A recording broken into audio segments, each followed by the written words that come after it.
Welcome back to Teen TV Deep Dive. Here on this channel, we talk about all things teen TV.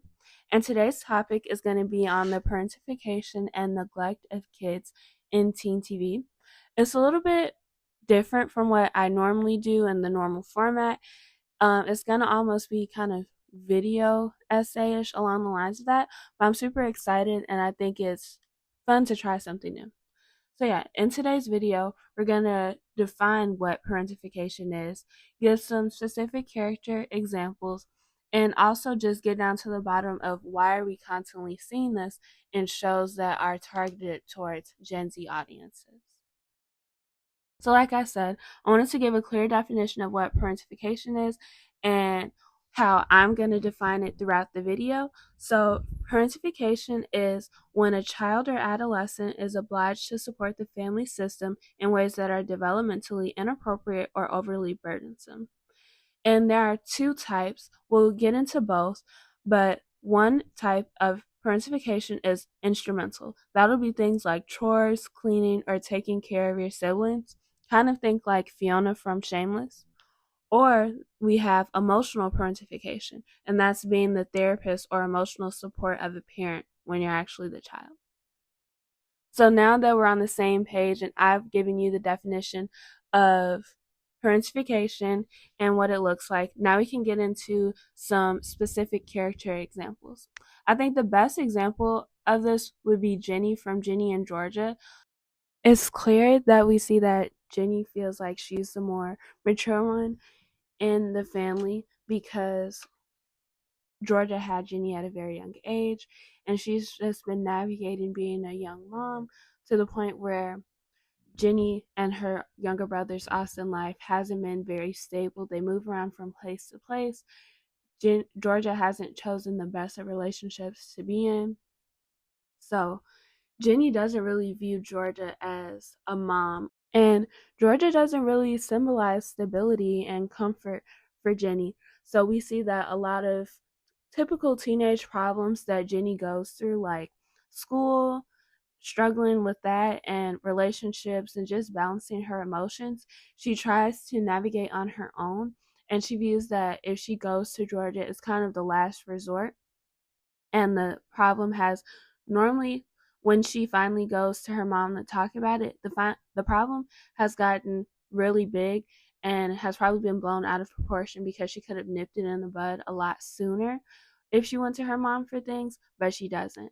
And I think that all of the pressure and stress of trying to do everything on her own and just move through life by herself, it has definitely impacted Ginny's mental health, like how we've seen in the later seasons.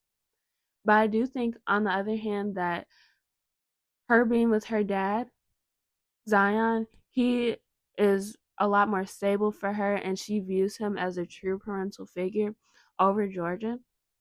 And I really do think that because Zion hasn't consistently been in Jenny's life and like kind of been there for her every day physically, that she still had that parentification have to happen to her where she steps up. A lot of times you see that if Austin has a problem at school, she's showing up there and helping her brother and protecting him and things like that. So I think that Zion is the more dependable parent. If you ask me, I think Georgia has a lot of love for her kids, but when it comes to showing up and kind of letting your kid lean on you, that Zion does a better job and Jenny views him as such. I know a lot of people talk about Rory from Gilmore Girls, but I really think that Lane fits the mold a little bit better of someone who's had to grow up a lot faster than what they should have because of their upbringing. We see that Lane came from a very religious household, and so basically she has to live two lives essentially because her mom is so strict and keeps her kind of pent up in the house, or she has to work for her family's business, that Lane is super strict and barely even gets to show her personality in her own home. But then when she leaves and she gets to let her hair down and just like all of the things that she truly has interest in, she's always having to like switch on and off her personality. And I feel like she can't really be a kid. She has no room to rebel or just express who she is because her mom has put her in such a highly structured environment, and she has to navigate everything on her own. Like, again, like how I said with Ginny, similarly, she has to go through relationships and friendships and just all of her emotions on her own because her and her mom don't really have that connection where she or openness in their relationship where she could go to her mom for just simple teenage problems. So I feel like, again, Lane had to grow up a lot faster than what she should have because she didn't have her mom to lean on, or she couldn't really be open with her. So that's why she was also another example of having to grow up too fast.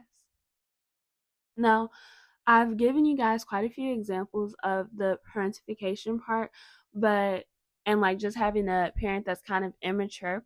But I also think that neglect also has a large part of why we see some of these teenagers kind of turn out the way that they are.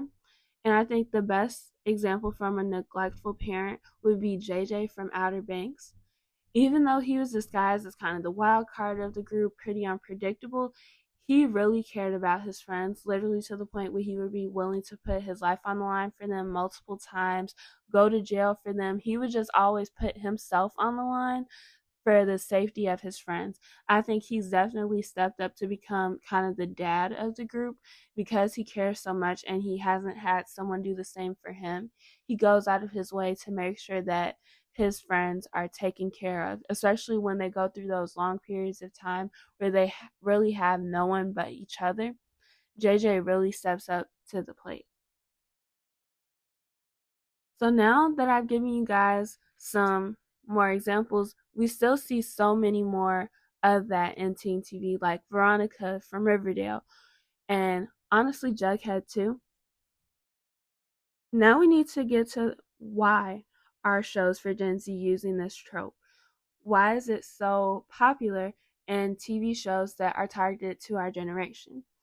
And I think a part of it reflects real life experiences.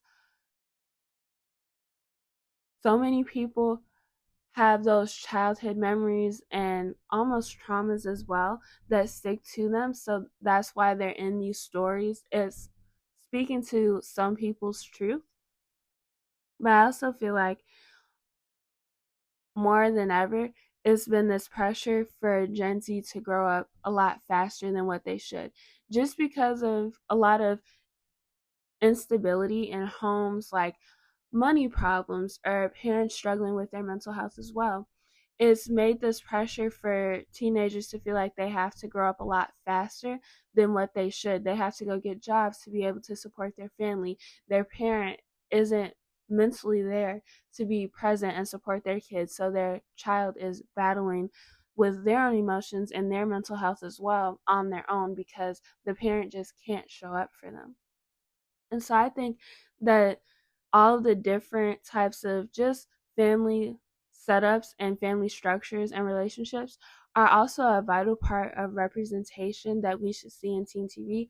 Not every family has a mom who's cooking breakfast, lunch, and dinner for her family every single day and just drops anything in her personal life to be there for her kids.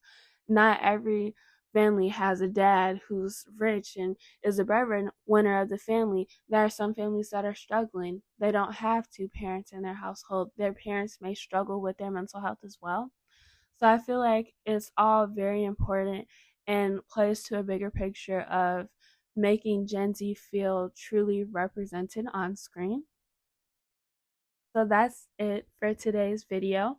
I hope you guys enjoyed it. The format is a lot different, but I feel like it was fun. It was interesting. So comment down below your thoughts about the parentification and neglect in characters that we see on TV and what your thoughts are with that, as well as to like and subscribe if you enjoyed today's video.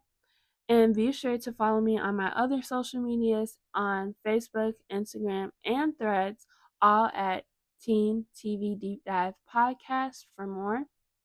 Thank you so much for